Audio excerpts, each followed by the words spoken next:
안녕하십니까. 사회복지사 1급을 담당하는 고병갑입니다. 자, 이번 시간에는 사회복지 실천 대상을 보겠습니다.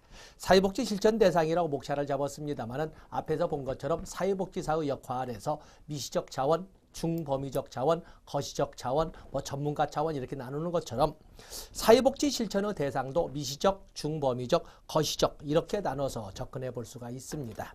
여기서는 좀 1번 축약을 해서 적어놓고 따로 그 거시적 자원은 지역사회 복지로 넘겨놨습니다만 먼저 한번 노트 정리를 해보고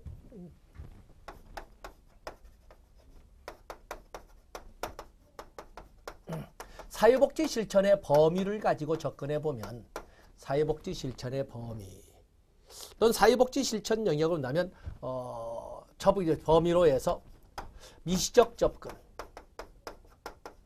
미시적 접근이라고 또는 미시적 자원이라고 하는 것은 마이크로적 접근이라고 하죠. 마이크로. 그래서 여기는 마이크로라고 할 적에는 여기는 개인을 대상으로 하는 개인 대상, 개인이나 가족 대상의 접근을 말하고 가족을 대상으로 하는 접근을 미시적 접근이라고 하되 그에 대해서는 우리는 개별 사회 사업을 보통 우리는 실천 현장에서 미시적 접근 또는 미시적 자원이라고 합니다. 그에 비해서 중도적 또는 중범위적 또는 중범위적 접근이라고 하는 것은 중도적 접근, 중범위적 접근이라고 하는 것은 이것은 집단을 대상으로 할 때 우리는 중범위적 접근 또는 매조적 접근이에요. 여기는 마이크로 이렇게 마이크로 어프로치라고 이렇게 하고 여기는 매조 어프로치라고 이렇게 씁니다. 집단을 대상으로 할 때 그래서 그룹 워크를 이렇게 표현을 합니다. 물론 이 상대적 개념이 되겠습니다만 그에 비해서 거시적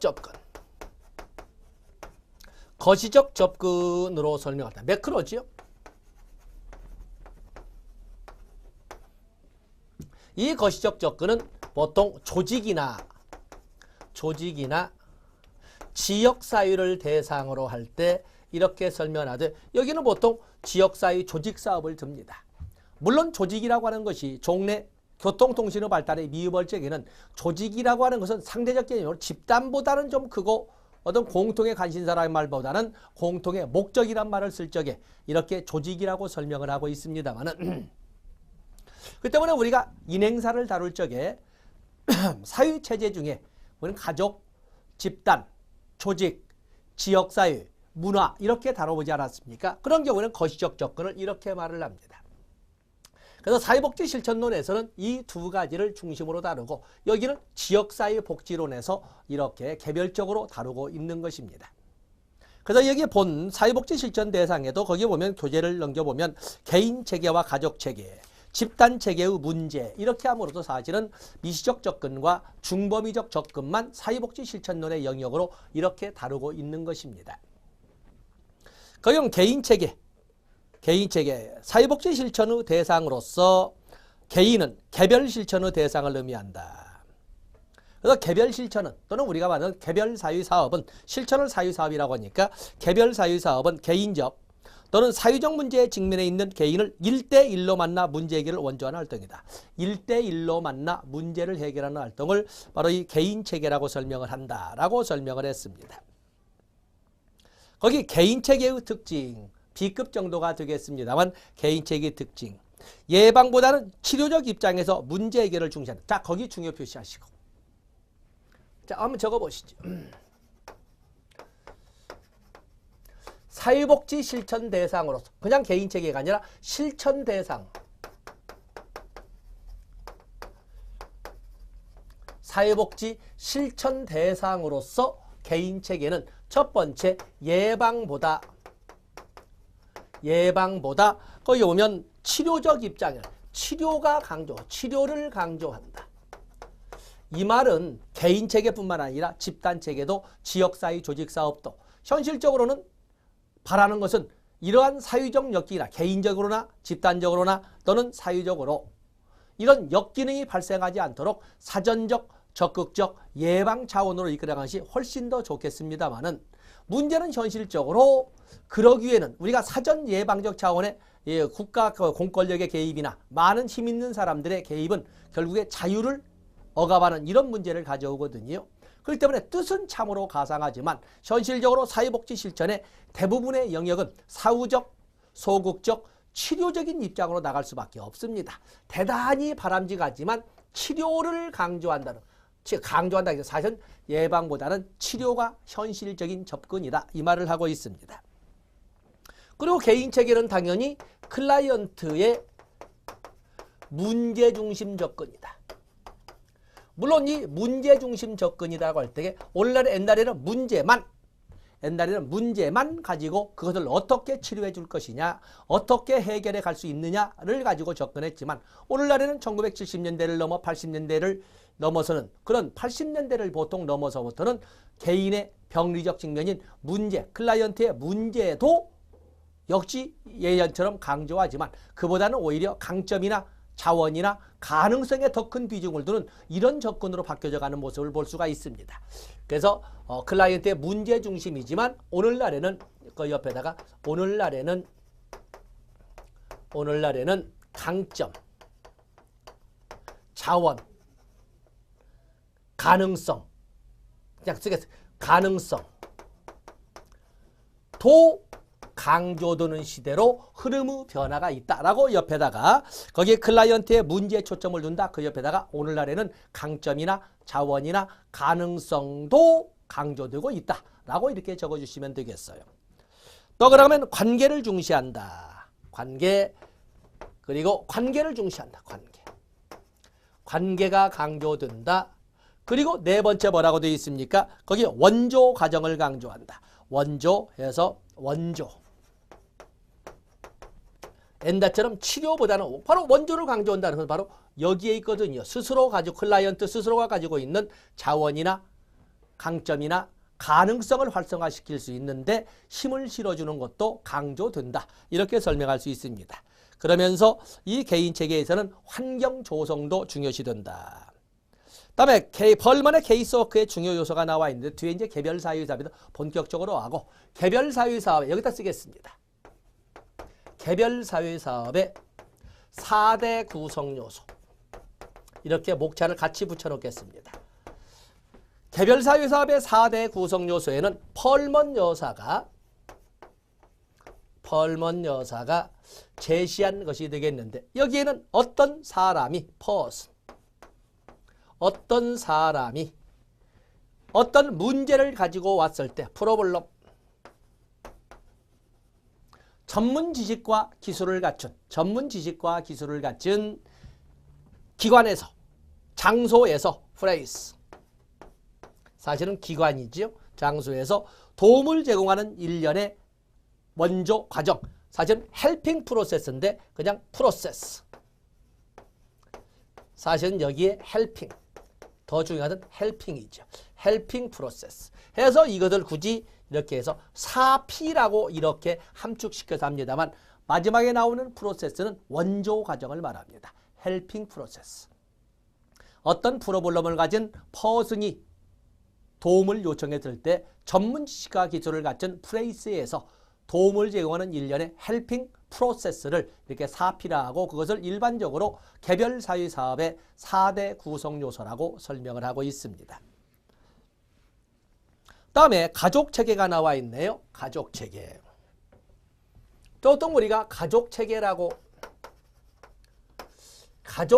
가지고 설명한다는 한계가 있습니다만은 이 가족체계 거기에는 가족 규범도 있고 가족 역할도 있고 세대 간 양상도 있고 여러 가지가 가족 구성을 하고 있는데 보통 이 가족체계는 크게 가족체계라는 것은 가족 구조와 의사소통으로 이렇게 크게 나눠볼 수 있다. 가족 구조에는 가족 구성원들 사이의 약속이라고 할 수 있는 가족 규칙, 가족 규범도 존재하고 가족 구성원들마다의 가족 역할도, 구성원의 역할도 존재하고 있고 세대 간 양상도 존재하고 여러 가지를 설명할 수 있습니다.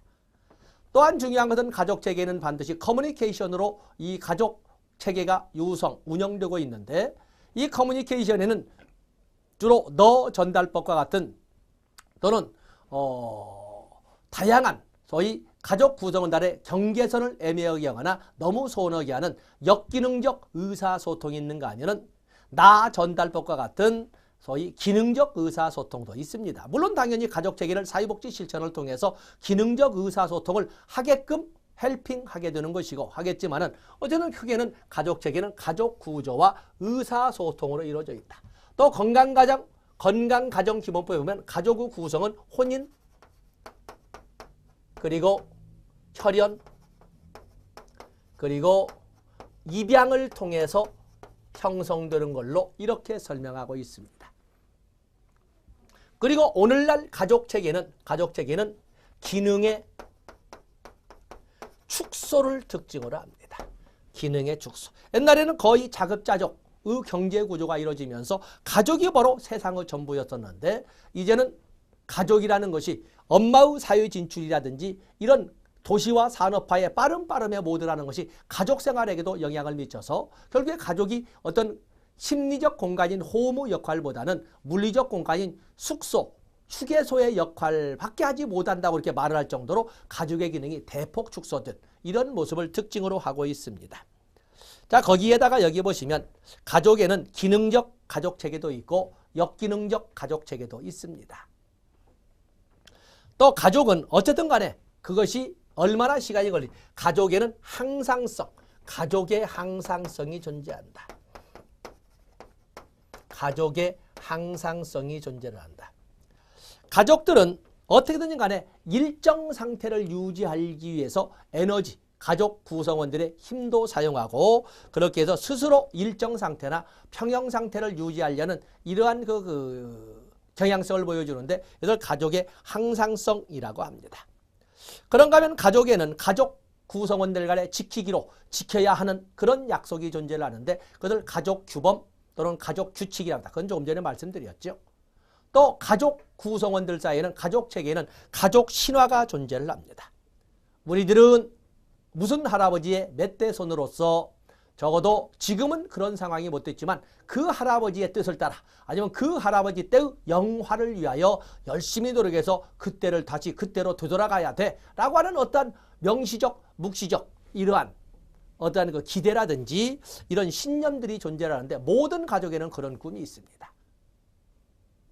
바로 이것을 가족 신화라고 합니다.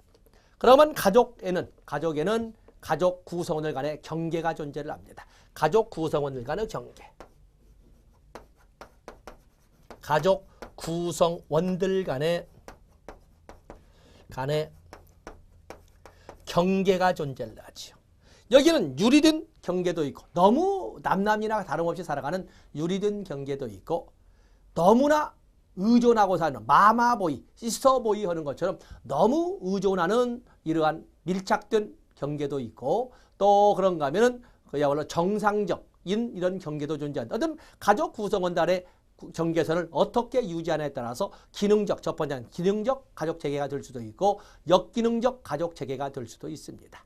이런 구조, 미누치니 중심이 된 구조적 가족치료 모델에서 주로 강조들은 경계선의 개념을 보행과 같은 경우에 다세대 가족치료 모형에서 보행과 같은 경우에는 그것을 자아의 분화의 개념으로 설명을 했습니다. 그래서 제 경계선을 어느 정도 명확한 경계선으로 밀착된 유리된 것보다는 명확한 그래서 안팎이 뚜렷하면서도 자기 자신을 지키는 명확한 경계선을 만들어주는 것처럼 보호에는 가족 구성원들 간에 서로 자아가 어디에 매몰되거나 의존되기보다는 명확한 경계선을 가진 것처럼 분화가 되어야 하고 분화가 되게끔 해주는 것을 가족치료라고 개념을 설명을 했거든요. 그렇기 때문에 여기 가족의 경과 주로 경계선은 미누친 모델, 구조적 가족치료 모델을 쓰는 용어고 그것을 보호에는 보였던 자아의 분화라고 설명했다는 것도 한번 들어오셨다 나중에 쓰도록 하겠습니다.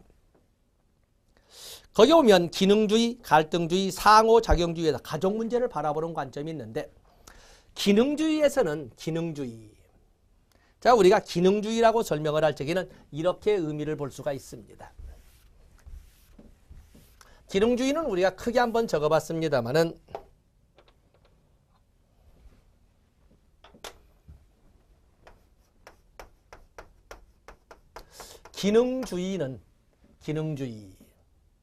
기능주의는 사회 구성원들의 역할을 어떻게 설명을 하냐면 사회 구성원처럼 가족 기능주의의 가족관은 기능주의에서 바라볼 때 가족 구성원들은 첫 번째 자발적 합의에 의해 각자 서로 할 일을 정하고 정한다는 것을 기능적 조정을 하고 엄마는 엄마대로 아빠는 아빠대로 형은 형대로 동생은 동생대로 각자 할 일을 정하고 이것을 우리가 역할 분담 또는 역할 분화라고 역할 분담이나 역할 분화라고 이렇게 쓰기도 합니다. 그러면서 서로 도와가면서 서로 도우면 상호 의존성을 가지고 서로 도와가면서 가족 전체의 이익을 위하여 가족 전체의 이익을 위해 헌신하고 있다라고 가족 구성원들을 그렇게 바라봅니다. 구성원들은 누가 뭐라고 하지 않아도 마치 요즘 뭐 드라마에 그 애들 가족의 이런 그 드라마가 아니라 그런 오락 프로그램이 있는데 보면은 위에 애들이 아래 동생들을 그렇게 누가 시키도 또 뭐 아직은 그 세상 물정을 모를 것 같은데도 불구하고 동생이라고 끌어안고 저보다 몇 달이나 좀 느리다고 해서 의젓하니 또 다른 집 애를 또 보살피고 이런 역할들을 하거든요. 가족 구성원들은 더 그렇다는 것입니다. 누가 뭐라고 하지 않아도 자발적 합의에 의해 각자 서로 할 일을 정하고 기능적 조정 또는 역할 분담, 역할 분화 속에서 서로 도와가면서 상호 의존성 속에서 가족 전체의 이익을 위하여 헌신하고 있다라고 봅니다. 그렇기 때문에 가족이라고 하는 것은 언제나 안정을 기본으로 해서 질서가 유지되며 왜냐하면 아까 가족의 항상성 평형이라고 하는 일정 상태를 이끌어가려는 이런 경향성을 가지고 있는데 안정되고 질서가 유지되며 그리고 조화와 균형 속에서 똘똘 뭉친 하나로서 하나를 만들어가려는 통합된 모습을 보여준다라고 하는 것이 기능주의에서 바라보는 가족관이 되겠어요. 그런데 그럼에도 불구하고 기능주의에서 이렇게도 불구하고 가족 내에는 다양한 문제들이 존재하는데 문제 발생의 원인을 어디서 보냐면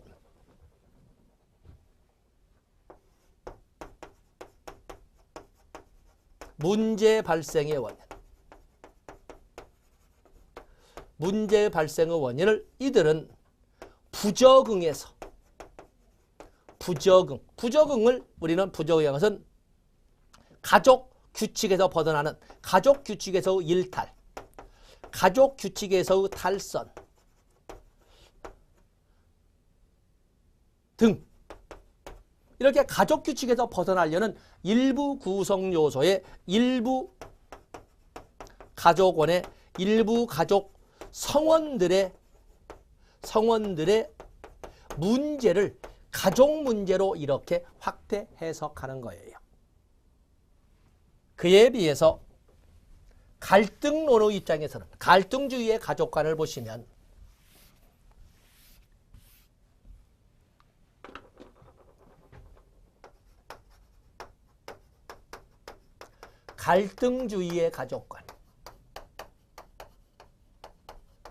갈등주의에서는 가족 구성원들이 자발적 합의보다는 일방적 강제 속에서 즉 엄마나 아빠나 어쨌든 가장의 일방적 강제 속에서 서로 각자 할 일을 정하여보다는 일방적인 지시하명을 받으면서 지시와 하명 사유관으로 본다면 억압과 수탈이라고 하는데 지시와 하명을 내려오는 명령을 받으면서 서로 돕기는커녕 대립 구도 속에서 전체의 이익을 위해서 헌신하거든 자기만의 이익을 고수하기 때문에 또는 자기만의 이익을 위하여 투쟁하기 때문에 자기가 가진, 자기가 받은 것에 대하여 만족을 느끼지 못하고 있기 때문에 바로 이렇게 발생한다고 봅니다. 그렇기 때문에 가족이라고 하는 것은 언제나 새로움을 꿈꾸는 변화, 또 그러면 질서 유지보다는 이합집산 또는 조화와 균형보다는 분열, 조화와 균형보다는 경쟁이나 이견, 서로 다른 견해를 가지고 그리고 분열된 모습으로 자꾸 나타나게 된다. 이렇게 설명하는 것이 갈등론의 사유관이자 갈등론의 가족관이 되겠어요. 결국에 이들은 문제 발생의 원인을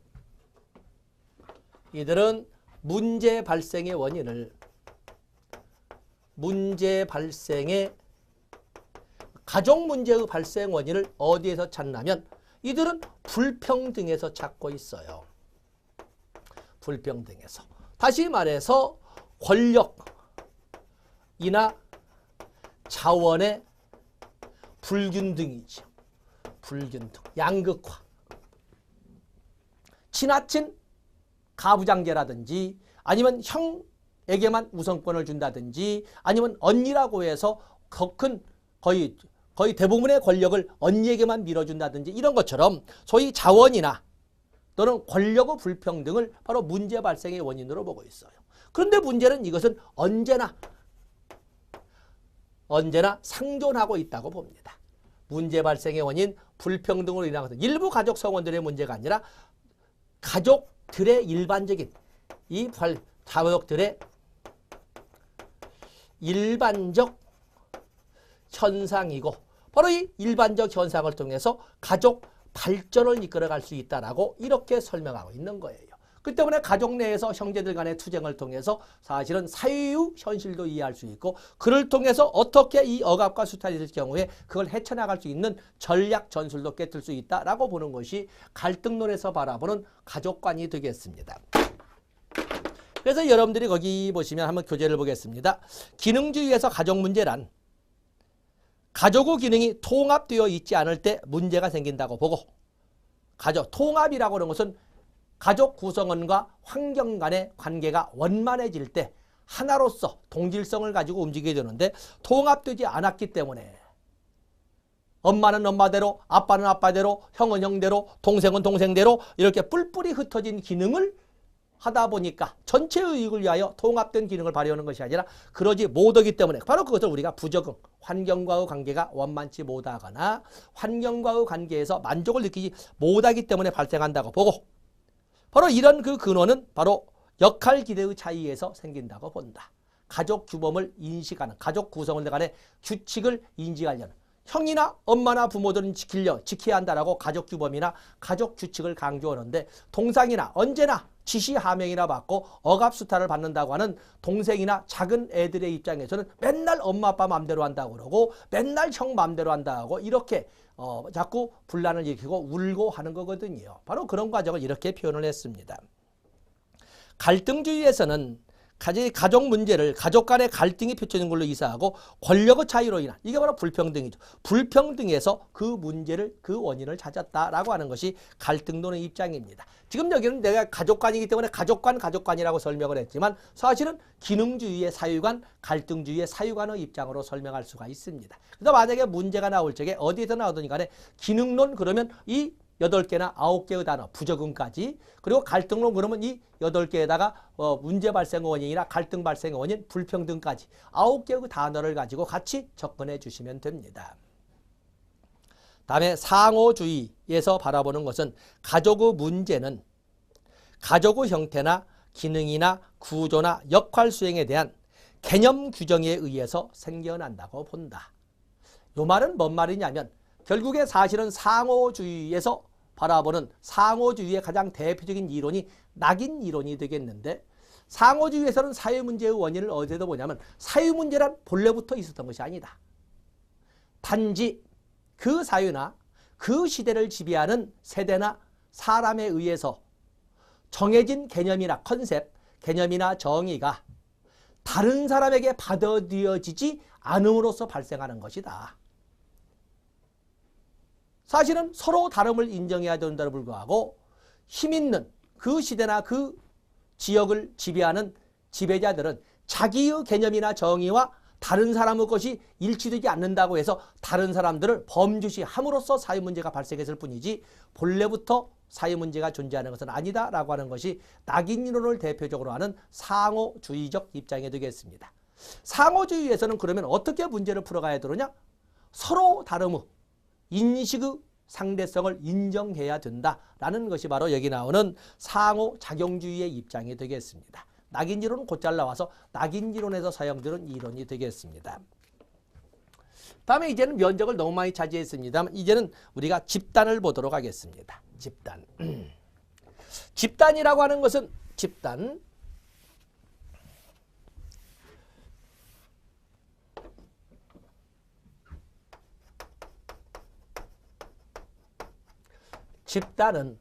집단의 구성 요소는 복수의 구성원. 두 사람 이상의 구성원이 있어야 되고 이 복수의 구성원, 두 사람 이상의 구성원이 공통의 관심사를 가지고 공동체 의식 속에서 또는 소속감이라고 그러죠. 공동체 의식이나 소속감 속에서 서로 지켜야 될 약속, 규범을 지키면서 지속적인 상호작용을 할 때 우리는 집단이라고 하고 있는 겁니다.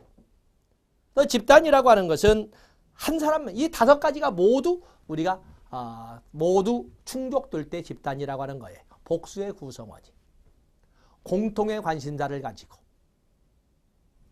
공동체 의식을 가지면서 같이 약속, 규범을 지키면서 지속적으로 상호작용하는 것을 집단이라고 설명을 합니다.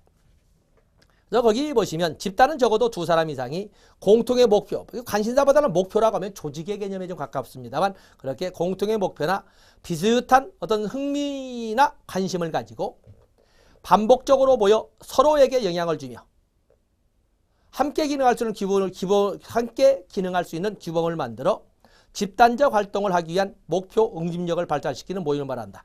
너무 그냥 그 번잡스럽게 이렇게 제가 써놓고 문장을 너무 좀 짧게 잘랐어야 되는데 그러지 못하고 어떤 집단의 특성이라고 할 때 그냥 집단의 개념을 이렇게 복수의 구성원, 공통의 관심사, 공동체 의식이나 소속감, 서로 지켜야 할 규범, 그리고 지속적인 상호작용을 모두 충족시키는 것을 집단이라고 합니다. 집단의 특징을 보면 집단은 자 여기 집단의 특성에 대한 함정이 나오는 거지요. 집단은 한 가지 이상의 목적을 위해 형성된다. 집단은 한 가지 이상의 목적을 위해 형성된다. 하나의 목적만 갖는 것은 아니라는 것입니다. 성원들은 지속적으로 만나도록 기대되기도 하고 그렇지 않을 수도 있다. 기대라는 것은 우리가 언제까지 끝까지 끝장보기로 만나자고 하는 그런 기대가 있기도 하고 없을 수도 이 말입니다. 집단 성원들은 상호 의존하고 직간접적 상호작용과 교환함으로 집단의 크기를 제한하게 된다. 자, 이것도 함정이 되지요. 집단은 무한정 그 크기를 키워나가지. 무한정 크기가 되면 그들이 하나의 공통의 관심사가 공통의 투쟁 목적이 되면서 노비스트 이익단체로 바뀌게 되고 그때부터는 조직화되는 거예요. 그렇기 때문에 이런 과정들에서 집단의 크기를 제한하게 된다. 체계로서 사유집단이란 해서 여러분들이 또 거기는 읽어보시면 되겠습니다. 뒤에서 또 다루겠습니다만 집단의 유형을 살펴보도록 하겠습니다. 우리가 인행사에서도 본 적이 있습니다만 인행사에서 본 것처럼 집단 좀 더 확대를 시켜보겠어요.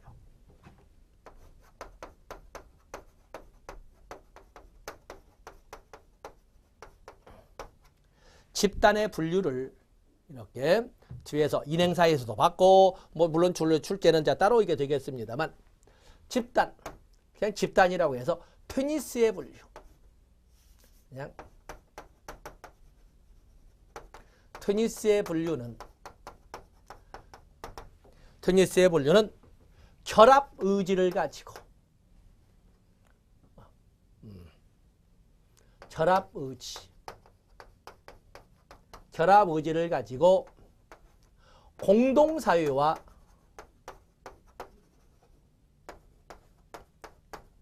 이익사유로 이렇게 나눠보고 있습니다. 공동사유와 이익사유로 나눠보고 있어요.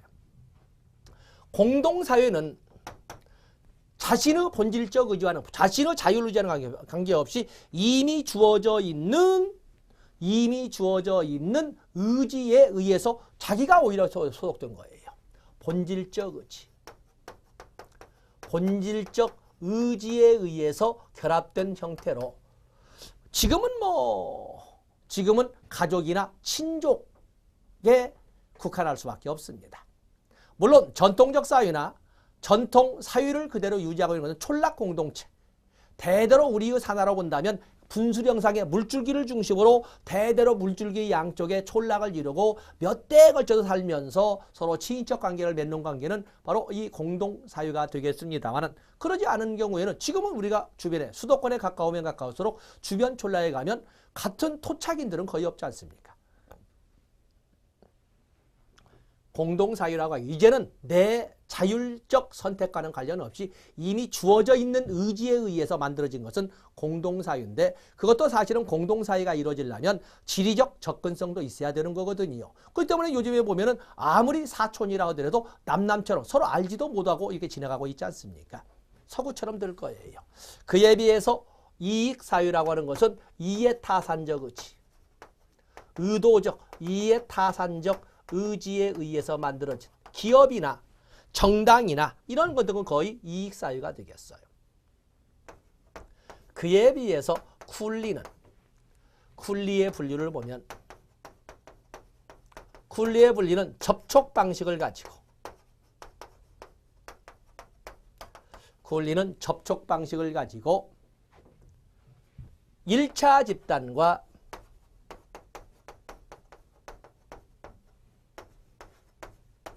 2차 집단으로 이렇게 분류를 했습니다. 1차 집단이라고 하는 것은 1차 집단은 직접적, 대면적 접촉을 통해서 이루어지는 집단은 1차 집단이라고 할 수가 있습니다. 직접적, 대면적 접촉을 통해 가는 1차 집단. 그에 비해서 2차 집단은 피상적으로 말하는 간접적 또는 피상적 접촉을 통해서 만나는 집단은 2차 집단이 되겠어요. 약간의 차이점은 있겠지만 공동사유와 1차 집단은 많은 공통된 속성을 가지고 있고, 이익사유와 2차 집단이 또한 많은 교집합 부분을 가지고 있을 겁니다. 그러나 분류의 기준이 다르다는 거죠.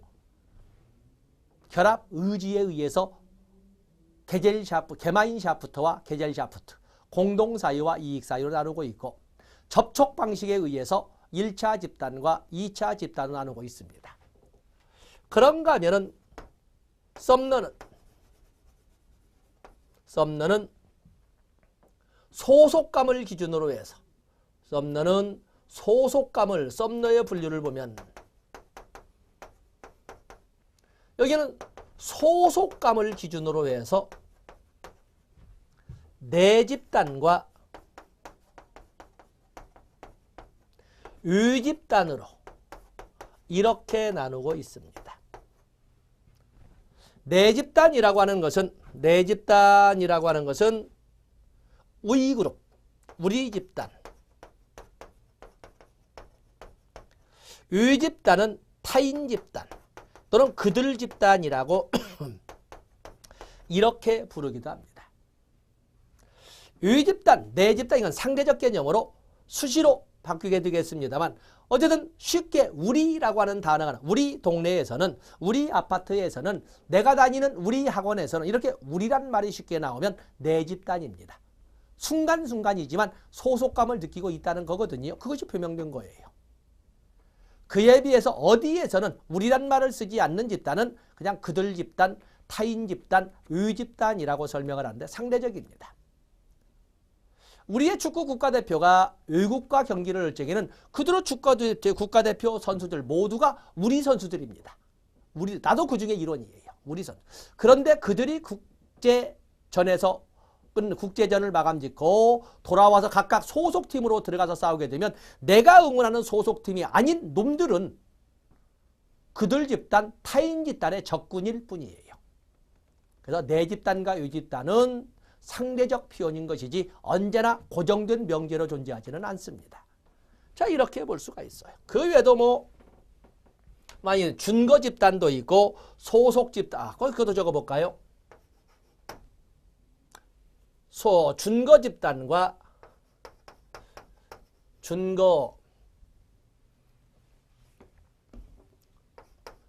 소속 집단과 준거 집단. 소속 집단이라고 하는 것은 현재, 이건 시점을 가지고 표현하는 그 집단 분류가 되겠습니다만은 시점을 가지고. 그렇기 때문에 이 소속 집단은 현재 나가 소속되어 있는 집단을 말하는 것이고, 준거 집단이라고 하는 것은 미래의 시점을 두고 있는 나의 이상, 나의 꿈의 집단을 말합니다. 지금 현재 저와 이렇게 인연을 맺는 분들은 현재 집단은 사회복지사 2급 집단. 그에 비해서 준거 집단은 내년에 1월을 지나서 합격한 사회복지사 1급 집단이 준거 집단이 될 거예요. 우리는 살아가면서 많은 절정 경험, 희열을 느끼는 순간들이 여러 번 겹치게 되겠습니다만 그 희열을 느끼는 순간이 뭐냐면 소속 집단과 준거 집단이 일치되는 순간이에요. 그러면 그 일치되는 순간 준거 집단은 사라지고 준거 집단이었던 것이 소속 집단되고 또 다른 보다 업그레이드된 꿈을 꾸게 될 거예요. 바로 그 꿈의 집단을 또 다른 한 단계 업그레이드된 준거 집단이라고 이렇게 설명하고 있는 거예요. 그래서 자, 소속 집단과 준거 집단. 그런가 하면은 자연 집단과 형성 집단, 또 과업 집단과 치료 집단이 있는데 과업 집단과 치료 집단을 보도록 하겠어요. 자, 여기는 목적을 가지고 분류하는 거예요. 목적. 과업 집단은 이렇게 크게 본다면 자연 집단과, 자, 교재로 돌아왔습니다. 자연 집단과 형성 집단이 있는데, 자연 집단은 자연 발생적 집단. 자연 발생 집단을 말 그대로 그냥 자연 집단이라고 합니다. 그에 비해서 형성 집단은 의도적으로 어떤 목적으로 만든 집단을 형성 집단이라고 합니다. 이 형성 집단에는 지금 문제 나온 것처럼 과업 집단과 치료 집단으로 이렇게 나누고 있습니다.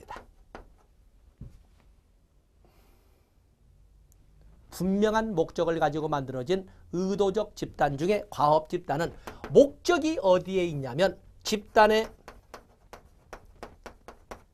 과업 완수, 집단의 과업 완수를 목적으로 하는 집단은 과업 집단, 타스크포스라든지 아니면 무슨 프로젝트 팀이라든지 이런 것들은 모두 과업 집단이에요. 그에 비해서 치료 집단은 집단의 과업의 완수라 성원들의 욕구 충족이나 문제 해결을 목적으로 설정하는 것은 치료 집단이 되겠어요. 그 치료 집단에는 지 집단도 있고 교육 집단도 있고 성장 집단도 있고 치유 집단도 있고 사회화 집단도 있고 이런 식으로 보통 바로 여기가 이렇게 출제가 되는 거지. 그래서 제목을 과업 집단과 치료 집단으로 해서 교재 114쪽부터 우리가 쭉 정리한 거기 자연 집단과 형성 집단 나와 있지요. 뭐 자연 집단은 자발적인 형태로 모인 집단이고 형성 집단은 분명한 어떤 목적을 가지고 만든 의도적 집단이라고 설명을 했습니다. 바로 이 의도적으로 만들어진 형성 집단에 치료 집단과 과업 집단이 존재를 하는 것입니다. 여기는 구별하죠. 바로 이 먼저 치료 집단은 그 목적이 어디에 있냐면 집단 구성원의 욕구 충족이나 집단 구성원의 문제 해결에 목적을 둔 것은 바로 치료 집단이 되겠고 그 하부 구조로 유형을 본다면 지지 집단이나 교육 집단이나 성장 집단, 치유 집단 그리고 사유화 집단 등이 존재를 하는 것입니다. 거기 교육 집단이라고 하는 것은 집단 성원들이 필요로 하는 지식이나 정보를 제공하는 것에 목적을 둔 것은 바로 교육 집단이 되겠어요. 지식이나 정보 제공이죠. 거기 보면 학습을 돕는 것, 다음 페이지 첫 줄을 보면은 새로운 정보를 습득하는 것을 주 목적으로 하는 것은 바로 이 교육 집단. 그래서 지식이나 정보 제공 이렇게 적어 놓으세요. 그에 비해서 성장 집단이라고 하는 것은 집단 성원들의 잠재력을 개발하는 데 목적을 두는 집단이 되겠어요. 거기 오면 성원들의 능력 개발. 그러면서 두 번째 어떤 문제, 두 번째 중요 표현. 성장 집단은 어떤 사회문제적, 사회정서적 문제를 교정하는 데 초점을 두는 것이 아니라 사회정서적 건강 증진을 목적으로 한다. 병리적 측면을 치유하는 데 초점을 두는 것이 아니라 성장 집단은 오히려 사회정서적 긴장을 아니 말하자면 건강을 증진시키는 데 보다 장점을 보다 활성화시키는 데 초점을 둔다. 거기다 체크를 하시면 되겠고. 치유 집단은 치료 집단 중에 가장 현장에 관련된 문제가 되겠지만 여기는 집단 성원들의 당면 문제 해결을 초점으로 하는 것은 치유 집단이 되겠어요. 그래서 거기 보면 스스로 셋째 줄에 보면은 자신을 제한하도록 성원을 돕는 집단 그래 되어 있지요. 또 그런가 하면 둘째 줄 문제를 처리하거나 개선하는 이런 정도 줄쳐 놓으시면 되겠고 그래서 당면 문제 해결이라고 적어 놓으시면 되겠어요. 그것이 회복이든 재활이든 개선이든. 그런가 하면 사유화 집단은 사회 성원들이 정상적인 사회 구성원의 한 사람으로서 사회적 기능 수행 능력을 향상시키는 집단을 사유화 집단이라고 합니다.